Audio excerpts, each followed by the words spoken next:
Bentornati a On the Road. Siamo a Trastevere, davanti alla Basilica di Santa Cecilia, patrona della musica e dei musicisti.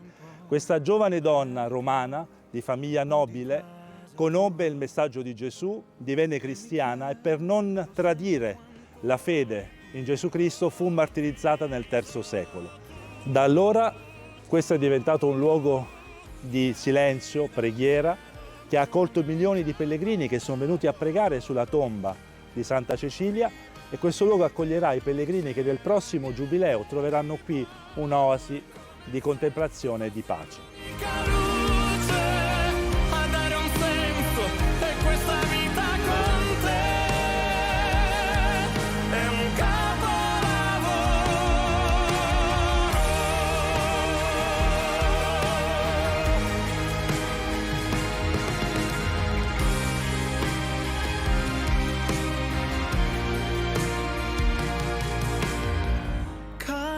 Dal cielo come un capolavoro, prima di te non c'era niente di buono, è come se tu fossi l'unica luce a dare un senso e questa vita con te. Sì, la mia vita con te.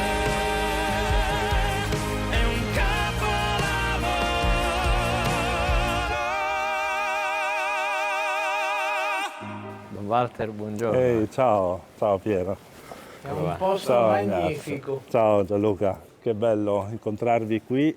Un grande piacere. Alla Basilica di Santa Cecilia. Noi siamo in cammino on the road verso il Giubileo 2025 e io vi do il benvenuto in questa che è casa vostra, perché è la casa di Cecilia, che è la patrona della musica, dei musicisti e dei cantori, dei cantanti, quindi ho il piacere di accompagnarvi in questo percorso. È un Grazie mille.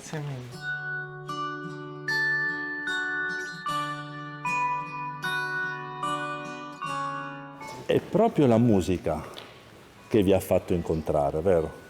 Sì, diciamo che la musica è quella che dà senso alle nostre vite, diciamo che ognuno utilizza degli strumenti diversi per scoprire il proprio mistero, ecco. Quindi noi abbiamo utilizzato questo grande strumento che ci ha permesso di scavare dentro di noi e a dare un senso alla vita. Noi trasmettiamo ciò che siamo attraverso la voce e sicuramente insieme la forza è maggiore per trasmettere emozione al pubblico ed emozionare tutti, ecco. Da piccolissimi, vero? Avete scoperto questa vocazione artistica. Credo che riconoscere la propria vocazione da giovani sia un grande privilegio. Noi l'abbiamo subito riconosciuta anche grazie al sostegno e supporto delle nostre famiglie. Sono stati loro a introdurre questo genere musicale, tra l'altro il bel canto, il genere musicale che cantiamo noi, quindi dobbiamo tutto alla musica. E le famiglie vi hanno sostenuto in questo? Assolutamente, penso che siano state soprattutto all'inizio parte fondamentale per la nostra crescita, per diciamo in un modo molto povero, mi piace dire, mantenere i piedi a terra, no? E continuano a farlo ancora oggi, quindi dobbiamo davvero dire grazie alle nostre famiglie perché ci hanno insegnato il vero valore di essere famiglia, cosa significa essere famiglia. Ecco. Entriamo allora.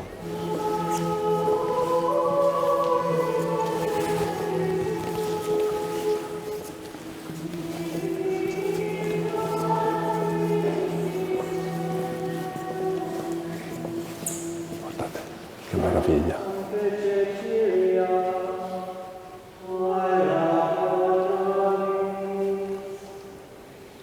E così hanno pregato e chiesto a Cecilia di pregare per noi. Col canto, che è la miglior preghiera. Sì, Bach dice che la musica è una via privilegiata che avvicina l'anima a Dio. È vero anche per voi questo? È la colonna sonora delle proprie emozioni, un po' come i poeti che nella loro follia, come Leopardi, parlava alla luna, aspettando che gli rispondesse, diciamo. Ed è un po' toccare il cielo con le proprie emozioni, credo, no? Chi canta prega due volte, no? Per Vice noi Sant'Agostino. lo facciamo spesso, cantare sul palcoscenico quasi tutti i giorni, e credo di riconoscere, di essere tre persone iper privilegiate, perché ciò che proviamo noi sul palco credo sia un'emozione che non si possa descrivere, non è davvero facile da poter descrivere e rendere concreto, quindi condividere in tre le stesse sensazioni credo sia un vantaggio per noi tre. Ma possiamo dire che la musica vi ha avvicinato di più a Dio nel vostro percorso? Beh, in un certo qual senso sì, anche perché noi abbiamo davvero iniziato da 3 paesi, no, piccoli, dove magari si sa nei paesi più piccoli ci sono molte più persone propense a credere, a trovare un appiglio in quello che può essere un aiuto di un santo, specialmente nella musica come Santa Cecilia. Quindi per noi ovviamente i nostri genitori pregavano a Dio sempre che i loro figli potessero un giorno trovare la propria strada con il proprio talento, quindi assolutamente sì. Personalmente il mio primo approccio con la musica è stato grazie alla chiesa, perché sì? da piccolino andavo sempre in chiesa, quindi cantavo, quindi senza freni inibitori, no? Cantavo facevo anche, parte di un coro. facevo il chierichetto, quindi cantavo, so tutte le canzoni sacre, quindi per noi sarebbe anche un grande desiderio poter contribuire nel percorso e durante il Giubileo, poter contribuire con questa magnifica arte, la musica. Sì. Roma, Rione Trastevere. È nel suo cuore pulsante, tra le sue strette viuzze, che sorge un gioiello intriso di fascino e mistero, la Basilica di Santa Cecilia in Trastevere. È qui che quasi 1800 anni fa la giovane Cecilia, considerata patrona dei musicisti, venne martirizzata. Si narra che durante il suo matrimonio forzato con un uomo di nome Valeriano, mentre gli strumenti musicali suonavano, ella cantava solo inni d'amore al Signore. E dopo aver comunicato al giovane marito il suo voto di castità, lo convertì al cristianesimo assieme al fratello Tiburcio. I due si dedicarono alla sepoltura dei corpi dei martiri e furono per questo arrestati e decapitati dopo atroci torture. Cecilia, trovata a pregare sulla loro tomba, venne imprigionata e condannata a morte per soffocamento nella sua stessa camera da bagno.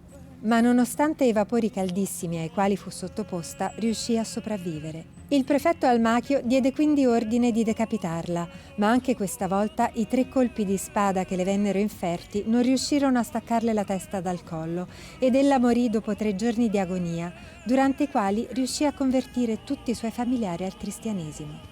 Ci vollero 500 anni prima che Papa Pasquale I riuscisse a far rinvenire nelle catacombe di San Callisto il corpo della santa, che in sogno gli aveva rivelato il luogo dove era conservato il suo corpo. E nel corso di un restauro alla fine del Cinquecento, il cardinal Sfondrati fece aprire il sepolcro della santa, facendo così rinvenire il corpo miracolosamente integro, vestito di bianco e con le ferite sul collo. Decise quindi di incaricare Stefano Maderno a realizzare una statua in marmo in cui Santa Cecilia fosse riprodotta nella medesima posizione in cui era stata ritrovata.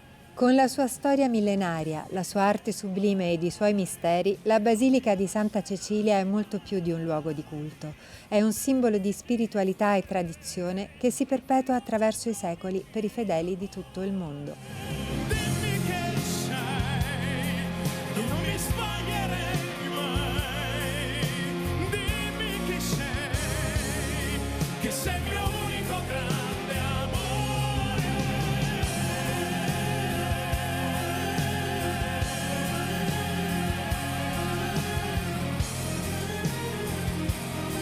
Che sei il mio unico grande amore.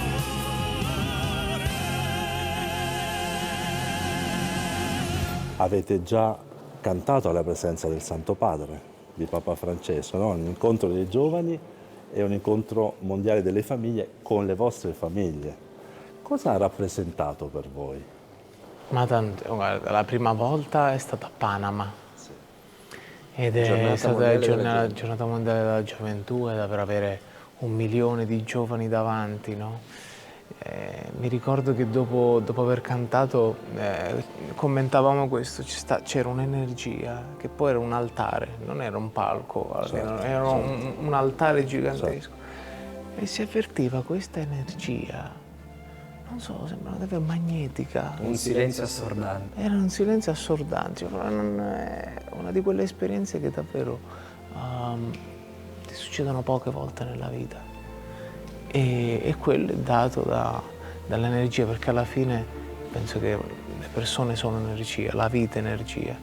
Ed è appunto 1 milione di persone lì nello stesso posto, per la stessa ragione, si è creata un'energia che per noi è diventata indimenticabile. E poi il 22 giugno essere testimoni durante la giornata mondiale delle famiglie credo sia stato uno dei grandi obiettivi di questi 15 anni insieme, perché noi sin dal primo giorno abbiamo sempre cercato di far arrivare a chi ci ascolta e anche a chi non ci ascolta questo messaggio di unione, ma soprattutto questa forza che sono i valori, le famiglie, perché a volte magari per colpa della frenesia che viviamo durante la vita quotidiana dimentichiamo di certi valori, cioè una chiamata con mamma, magari sentire i nonni e alla fine ti rendi conto che questo valore importante che è la famiglia sia arrivato, quindi per noi Cosa ricordi dell'incontro con Papa Francesco, Gianluca?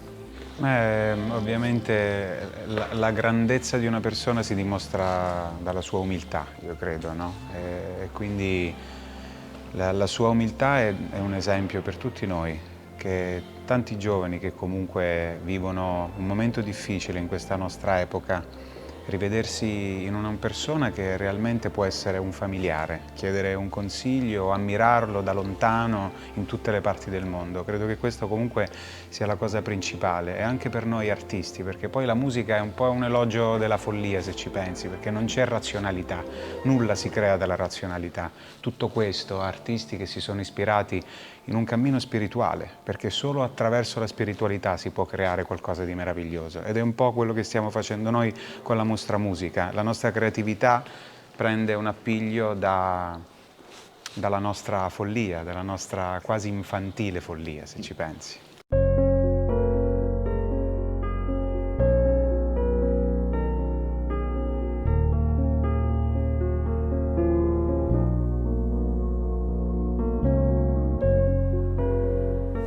Questo capolavoro di Stefano Maderno che descrive quello che ha visto quando è stata fatta la ricognizione del corpo, e sorprendentemente, aprendo la tomba di Cecilia, hanno ritrovato il suo corpo proprio in quella forma.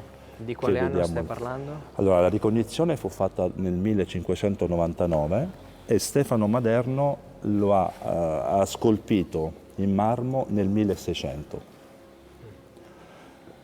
Ed è stata ritrovata così, in questa posizione? In questa posizione, perché lei fu fatto un primo tentativo di soffocarla in quella che era il calidarium, era una casa nobiliare, per cui avevano per il riscaldamento anche delle terme in casa e cercarono di soffocarla lì, invece poi è stata decapitata. 3 erano i colpi previsti, lo vedete, e a me emoziona perché guardate il collo così delicato, ha i segni di questo taglio che il suo corpo ha mantenuto, quindi quando il Maderno poi gli hanno commissionato quest'opera, lui sapeva che il corpo intatto aveva questo segno e poi è morta dissanguata, quindi una morte terribile, però la tradizione dice che mentre era in agonia aveva espresso il desiderio che questa, che era la sua casa, diventasse un luogo di preghiera, e i cristiani venivano a pregare, i fedeli poi sono venuti e ci sono anche delle monache benedettine che pregano notte e giorno, quindi la preghiera è costante. Cosa suscita in voi quest'opera? È una manifestazione del dolore, se ci pensiamo, che poi in realtà è alla base di tutto. Solo attraverso il dolore avviene una certa crescita nella vita, sicuramente. È una donna che poi ha basato la sua vita all'arte, sicuramente. Una donna così giovane. E quindi è un esempio per tutti noi. perché anche dalla sofferenza, come dicevo, si può trarre una crescita importante. Io credo molto alle coincidenze. Durante il Festival di Sanremo, l'ultimo che abbiamo fatto, ci è stato dato una fotografia, un santino di Santa Cecilia. E l'abbiamo messa dietro il cellulare, dietro la cover del cellulare. E quel giorno, durante quel giorno abbiamo parlato tutto il giorno di Santa Cecilia. Oggi ci ritroviamo qui nella Basilica di Santa Cecilia. Che custodisce il suo corpo, quindi è lì, è sepolto qui, quindi sono quei Una regali bella della coincidenza, provvidenza, sì. E per te, Ignazio? Io penso che nella vita ci siano tanti miracoli. Per esempio io vivo a Bologna e c'è una chiesa dove c'è Santa Caterina e anche lì il corpo è rimasto intatto. E ci sono certe cose che non lo so, ritornando al discorso dell'energia, io rimango sempre stupito di queste cose. Perché magari c'è chi crede di più, c'è chi crede di meno, ma non si può non credere a quello che la vita ci offre, i miracoli, le energie, tutte Che poi l'atteggiamento più religioso in assoluto è coltivare il dubbio e scavare sempre di più dentro se stessi, non solo al di fuori. Una ricerca costante spirituale che ti porta a un certo punto nella vita ad avere un'illuminazione sotto diversi punti di vista, che può essere appunto una vita dedicata a Dio, perché no? È vero, e i dubbi, le domande fanno parte del cammino della vita. Il Papa ha voluto per questo prossimo giubileo come motto pellegrini di speranza. Voi vi sentite pellegrini, vi sentite alla ricerca, in cammino o siete già arrivati? Avete grande successo? Vi sentite arrivati? Un po' siamo un continuo cammino. È un continuo viaggio con noi stessi, alla ricerca di noi stessi, cercare sempre anche di mostrare il lato migliore di noi stessi. Credo che la fede, come le grandi cose, sia un impegno quotidiano, costante, e da parte nostra questo impegno c'è da sempre. E forse in alcuni momenti difficili, perché magari si ricorda la fede soltanto nei momenti difficili, invece dovremmo anche ricordarla nei momenti belli. Cerchiamo di farlo tutti i giorni, quindi sì, ci sentiamo e ci reputiamo dei pellegrini. Sì. Ignazio, tu? No, beh, condivido, cioè, magari, ecco, come dicevo prima, c'è chi è più attaccato, lui è molto attaccato alla Chiesa, alla religione, io sono un po' meno. Sei ancora alla ricerca appunto di questo cammino, ma è giusto, siamo ancora giovani, insomma, per... E appunto lo definisco appunto un cammino il mio, perché io sono una persona che cerco sempre di lasciarmi stupire dalle cose, quindi per me è un cammino verso il rimanere sempre stupito e sperare di trovare risposte in quello che vivo, ecco. Anche perché ognuno di noi ha un vissuto, un passato diverso. Siamo 3 sconosciuti, ci siamo incontrati 15 anni fa, ma ognuno di noi ha vissuto davvero momenti della nostra vita che hanno anche segnato. Certo, che condivide. Poi nella nostra vita siamo sempre stati un po' quasi dei contenitori vuoti, perché quasi non avevamo quasi una casa particolarmente, sempre mantenendo le nostre radici e valori, ma dall'età di 14 anni viaggiare, conoscere culture diverse, ci ha fatto sentire, come dicevo, come contenitori vuoti, avere un cammino spirituale personale, non figli della nostra cultura, della nostra società, quindi leggere davvero cosa c'è scritto nella Bibbia, non credere in una credenza. Che cosa c'è, perché devo credere, mi devo informare, devo capire cosa è accaduto realmente e quali sono gli ideali di questa grande religione che per millenni ha guidato milioni di persone in tutte le generazioni dall'antichità. Quindi informarsi, leggere, capire bene qual è il grande contenuto di questa grande storia.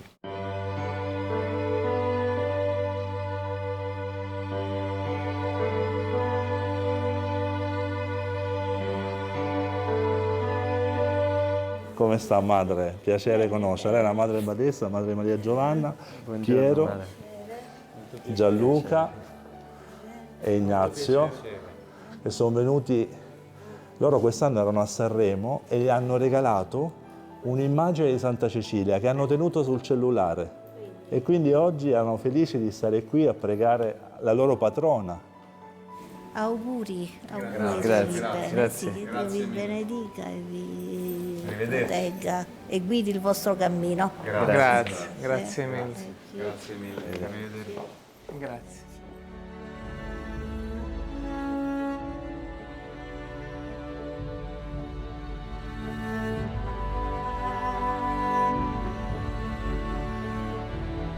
Mancano pochi mesi al Giubileo. Come vi state preparando? Come desiderate vivere questo Giubileo? Ma guarda, io penso che abbiamo 29 anni, 30 anni, no? E questo sarà il primo anno dove vivremo il Giubileo effettivamente, perché l'ultima volta avevamo solo 4-5 anni e neanche sapevamo di cosa fosse, ecco. Quindi sicuramente lo vivremo con curiosità, speranza, perché ormai penso che in questi anni stiamo coltivando tanto questa parola, speranza in qualcosa di migliore, speranze che davvero possa cambiare qualcosa. E ci sono tante persone che in qualsiasi ambito, nella musica, nella politica, nella chiesa, nella religione, a modo loro stanno cercando di cambiare. Guarda proprio Francesco, di cui io provo tanta ammirazione per una persona così umile, ricoprendo un ruolo così importante, perché non è sempre semplice, no? Certo.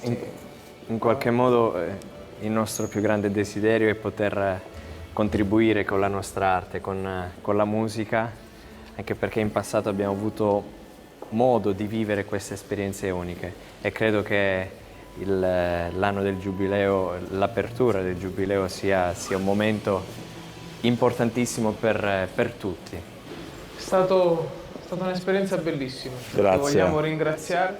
Grazie, vi ringrazio io. Grazie Piero, grazie Ignazio, grazie Gianluca. Grazie perché con la vostra arte seminate speranza in questo tempo per certi versi così difficile e cupo, e la musica è questo messaggio universale che arriva a tutti i cuori. Vi posso chiedere di fare un selfie così da immortalare questo momento? Aspetta, così. Sì. Ecco. Più dall'alto, perfetto. Ecco. Grazie. Grazie, buona strada. E ci vediamo per il Giubileo. Assolutamente. Grazie.